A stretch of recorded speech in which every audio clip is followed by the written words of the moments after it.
Yasuka, enchanté. Enchantée. Tu vas bien? Ça va et toi? Très bien, je te remercie. Ça fait 1 an que ton projet Scene Today, bientôt 1 an à l'heure où on parle, mais bientôt 1 an que Scene Today est sorti. Je trouvais intéressant d'en parler un petit peu hors de ce fameux temps promo. Et réellement, comment tu te sens 1 an plus tard, après la sortie de ce projet? Ça va. C'est pas ce que je m'attendais.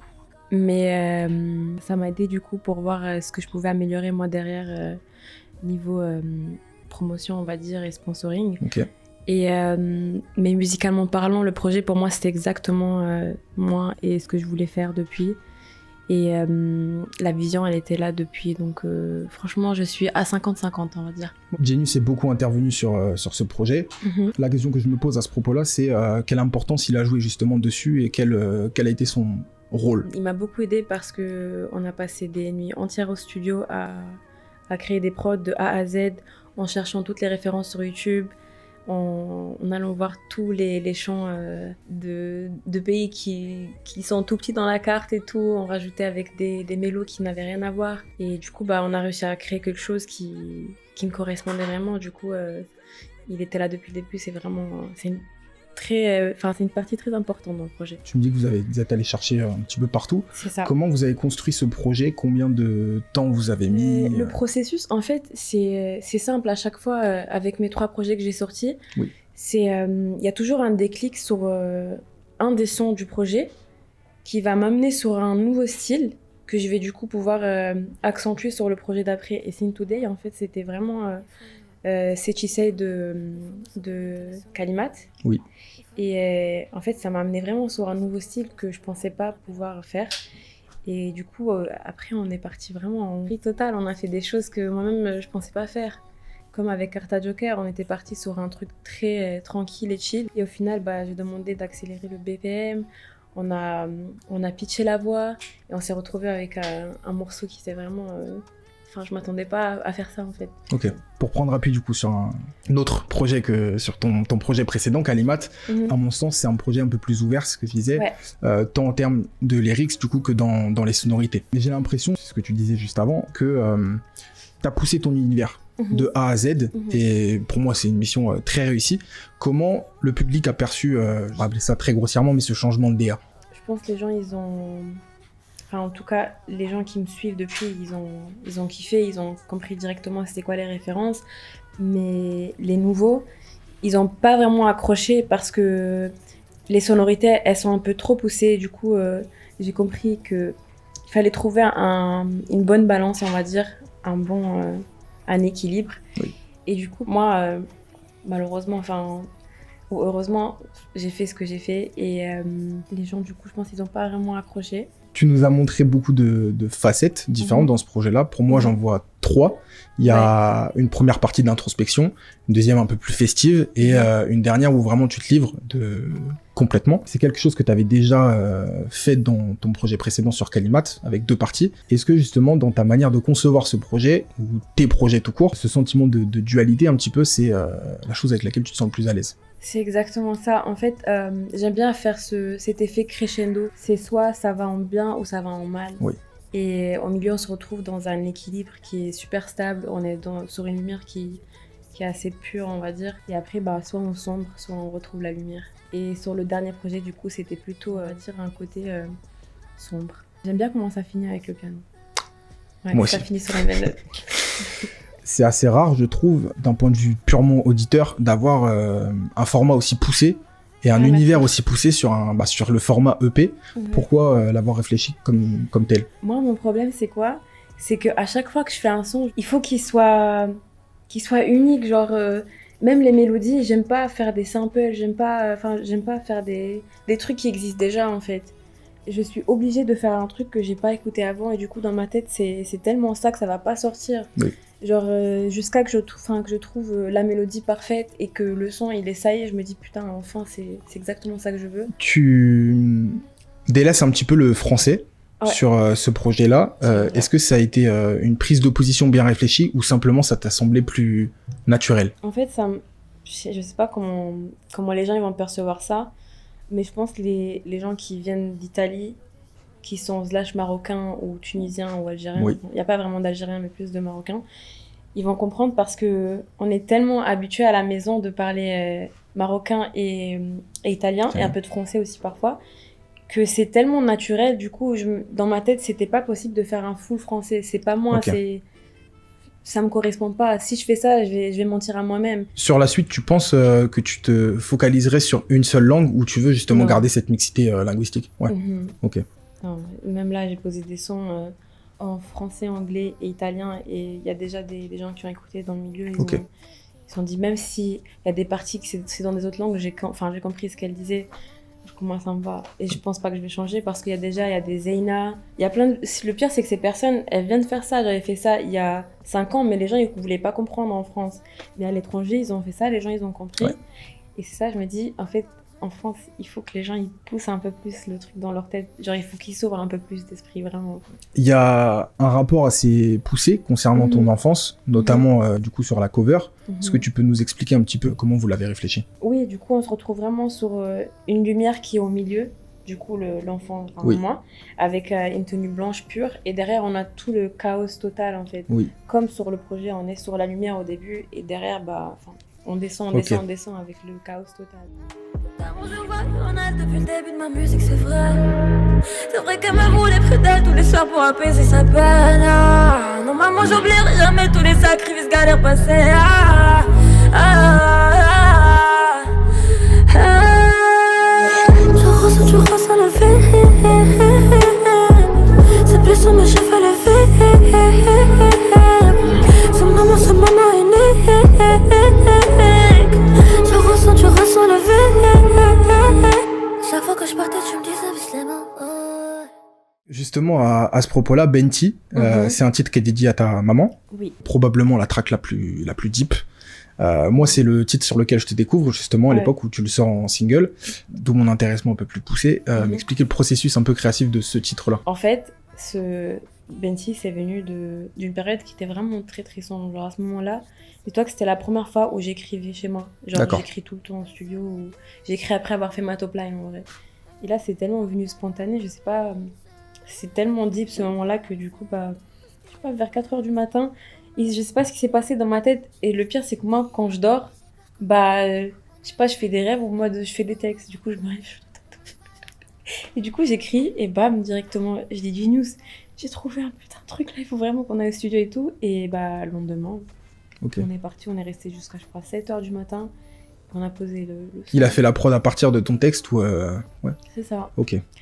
Et direct. Non, pardon, il m'a fait écouter 3 loops, je crois. J'en ai sélectionné une et après, bam, directement, je crois, en même pas 3 heures, il a fait la prod. Ça a pris un peu de temps parce qu'en fait, on voulait vraiment des trucs précis. Et après, le texte, on l'a posé et puis c'est fini. Ok. Tu n'as jusqu'ici fait que peu de scènes. Ouais. Est-ce que tu souhaites justement y défendre tes futurs projets ou tes projets précédents aussi, ou pour le moment c'est quelque chose qui importe encore peu pour toi? Non, justement, c'est ce qui m'importe le plus en ce moment. Et du coup, j'en avais pas fait beaucoup, mais en tout cas, celles que j'ai fait, elles m'ont montré que ce que je faisais, c'était quand même quelque chose. Et je trouve ça dommage parce que du coup, j'ai pas fait trop de scènes, mais ça m'a montré, par exemple, celle que j'avais fait à New York. Je m'attendais tellement pas que les gens ils ressentent ce que tu chantes sans comprendre.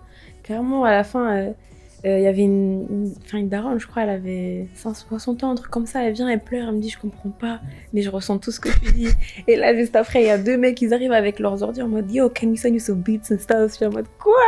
Et je sais pas comment t'expliquer, mais les gens, genre, ils ressentent tellement le truc. Et pareil, même ici, en vrai, quand j'ai fait la première partie de H, c'était vraiment lourd. Et genre, je m'attendais tellement pas. Franchement, son public, il est vraiment cool. Ok. Ouais. Et ça m'a montré encore une fois que du coup, j'avais ma place en vrai dans les lives. Faracha veut dire papillon en arabe. Kamlimat, c'est mot. C'est ça. Sin Today, on sort entièrement de l'univers, tant sur le titre du projet que sur la proposition musicale, c'est ce qu'on disait tout à l'heure. Est-ce que l'objectif était de t'écarter un petit peu justement de ce que tu avais pu proposer jusqu'ici? Oui, parce que les projets précédents, on va dire, c'était pas très moi. À part le track Habiba, qui était dédié à ma sœur, mais les autres, c'était pas vraiment moi. Genre, ça me correspondait pas trop. Et du coup, j'étais obligée de, on va dire, tourner cette page et de faire un projet qui était full moi. Et ce projet-là, c'était vraiment full moi parce que pour le coup, j'ai tout écrit, j'ai tout fait de A à Z. J'ai fait ma DA, j'ai vraiment tout fait.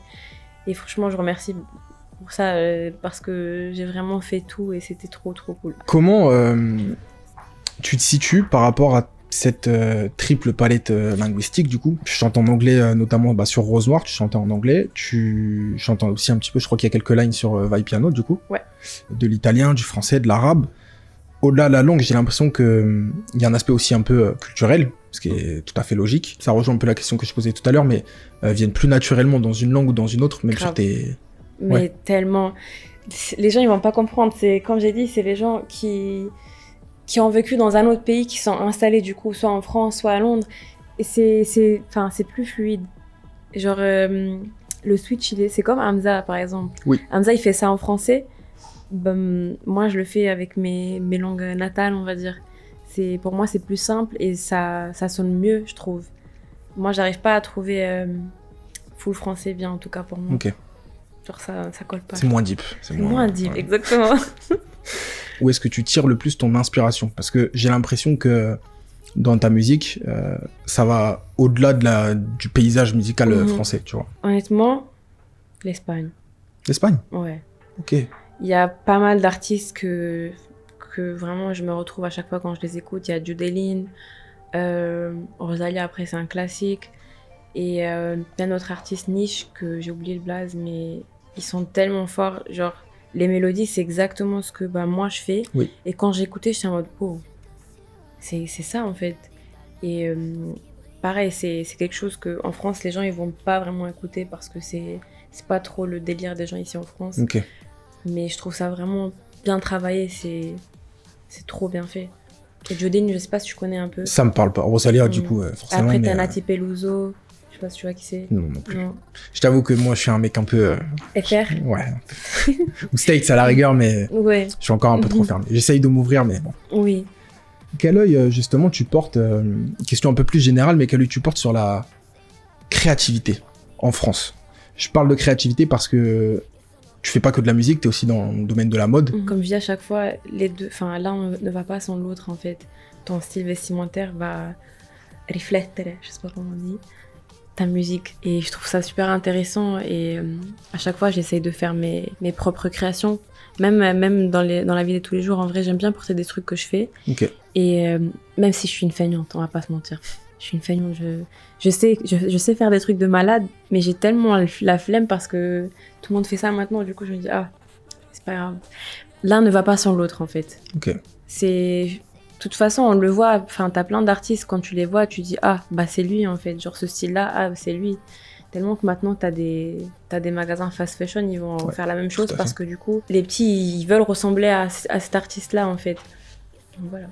Pourquoi, du coup, avoir poussé en France la musique? Parce que, alors, je sais pas trop comment ça se passe en Italie, par exemple, mais quand je pense à l'Italie dans le domaine de la mode, il y a des grandes marques là-bas, tu vois. Et je me dis que dans le domaine musical, c'est pareil, c'est plus ouvert, c'est ce que tu disais tout à l'heure, qu'en France. Donc pourquoi avoir poussé justement en France et non pas à l'étranger? Mais en fait, c'est drôle parce que ça s'est passé d'une manière, genre même moi je m'attendais pas parce que de base j'ai fait mes études en Italie, que dans la mode, full mode, je suis arrivée à Toulouse. Mes parents pensaient que toutes les écoles de mode étaient à Toulouse carrément, tu vois, genre. Bon, il y avait qu'un lycée, un BTS. Du coup, j'ai fait ces deux-là. Et un jour, je poste une vidéo où je chante sur Insta, genre, c'est quoi? C'était Location de Khaled. Oui. Et je sais pas pourquoi, je crois, c'était deux labels carrément. Ils m'ont écrit et tout. Et ils m'ont dit, ouais, on aime trop ta voix et tout, on aimerait bien essayer quelque chose, tu vois. Du coup, tu vois, moi, j'y croyais pas trop. Je dis, vas-y, le chant pour moi, c'est juste un truc comme ça, en vrai. Du coup, on essaye. Et j'étais choquée, eux, ils étaient choqués. Donc, c'est de là que ça a commencé, en vrai. J'étais vraiment pas dans la musique. Alors, je sais pas, je voulais faire mes études de mode à la chambre syndicale, j'allais faire mes trucs de patronage, rien à voir. C'est un peu le hasard qui t'a amené là. C'est hasard, voilà. Merci le hasard. Merci le hasard. Je parlais du coup tout à l'heure de ton univers visuel qui est très marqué, d'autant plus sur Scene Today. Je demandais si tu faisais usage de storyboard, de moodboard. Il y a un raccord avec justement ce que je citerai après, on parlera de Converse juste après. Mais ouais, franchement, moodboard à fond. Je trouve ça très très important de faire des moodboards parce qu'en fait ça va te permettre de trouver un repère pour ce que tu vas créer dans la suite en fait. Et c'est de là où tu dis ok, ça oui c'est bon, ça c'est pas bon.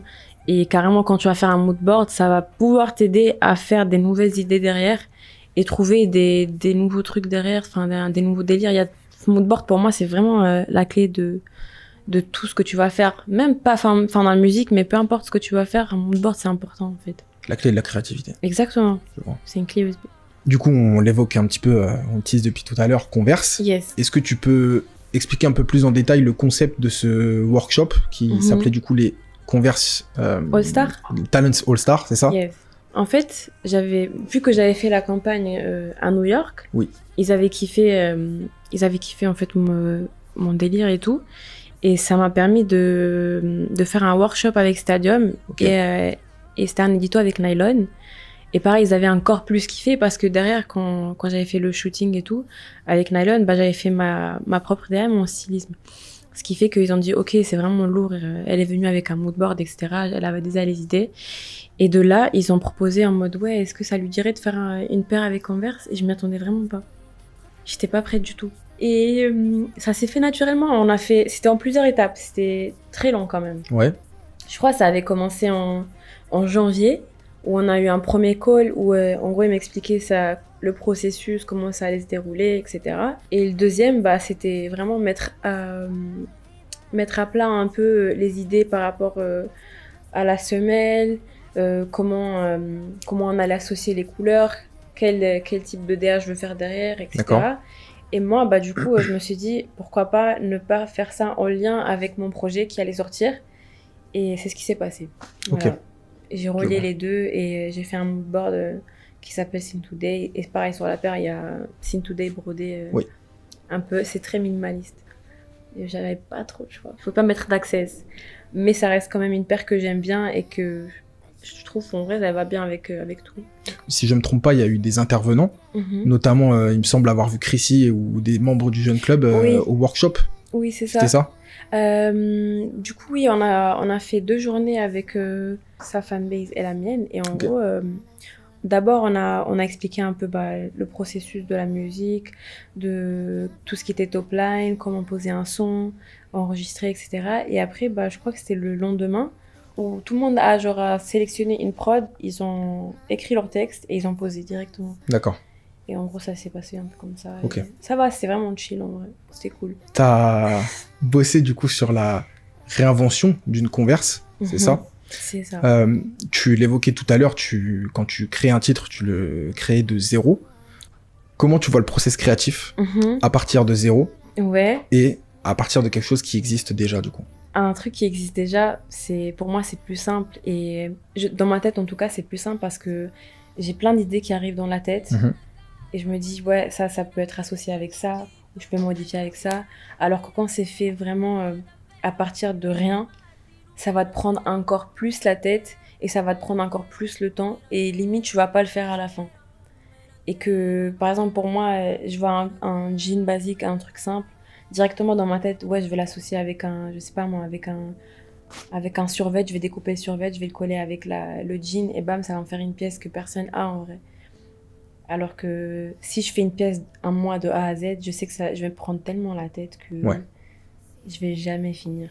De par du coup ta mixité linguistique, tu prônes la mixité dans ta musique. Est-ce que justement c'est quelque chose qui te paraît tout aussi important dans le domaine de la mode? Oui, bien sûr. Ouais. C'est intéressant en vrai, surtout que genre, tu vois, on est à Paris et la plupart des gens qui sont dans la mode, ils viennent de plein d'autres pays parce que pour eux, c'est Paris où tout se passe. Depuis l'année dernière, du coup, on en parlait tout à l'heure en off, tu nous as offert la masterclass Soul Calibur sur le projet de Richie Beats. Sans que tu te trompes quand je cogite, je t'attrape, ici tout est organique, je t'attrape. Pistage, le corps a retrouvé son âme. Pistage, purifie péché pour white vibes. Pistage, je veux pas de jeune, laisse-moi te finir, laisse-moi te finir, laisse-moi te finir. T'étais également présente sur le projet d'Amour à venir en 2022. C'était du coup un projet de curateur. Quel œil rétrospectif tu portes sur cette évolution? Être présente auprès d'autres rookie, comme on aime bien les appeler, et l'année qui suit, ou 2 ans, non, c'était en 2023, donc l'année qui suit, t'es présent au milieu de Ateyaba, Alpha One. Franchement, je m'y attendais vraiment pas, parce que ce son-là, justement, je l'ai fait quand? Je l'ai fait il y a 2 ans. Ouais, c'était il y a 2 ans, et il m'a dit, ouais, c'est pour mon projet et tout, là, j'ai réfléchi à un projet, etc. Je veux que tu sois dans le projet. C'est toi, c'est comme ça et tout. Et quand il m'a annoncé que le projet il allait sortir, il m'a annoncé la tracklist, je m'y attendais tellement pas, et il m'a dit, ouais, moi, je te considère vraiment comme l'une des artistes qui a l'univers, genre, vraiment poussé en France et tout. Et c'est là où, en fait, j'ai réalisé encore une fois que ce que je faisais, c'était bien, et que juste les gens, ils l'ont pas encore capté. Et ça m'a fait trop plaisir, vraiment, parce que ça veut dire qu'il tient à mon travail, enfin, il respecte mon travail, tout simplement. Et ça fait plaisir. Mais Richie, moi, je le connaissais déjà. Avant, on a déjà bossé sur un projet. D'accord. Bah, il avait bossé sur Kalimat, sauf que le son, il est pas sorti à la fin. Okay. Mais c'est là où je l'ai rencontré, et c'est quelqu'un de très, très humain, et ses conseils, ils sont juste incroyables.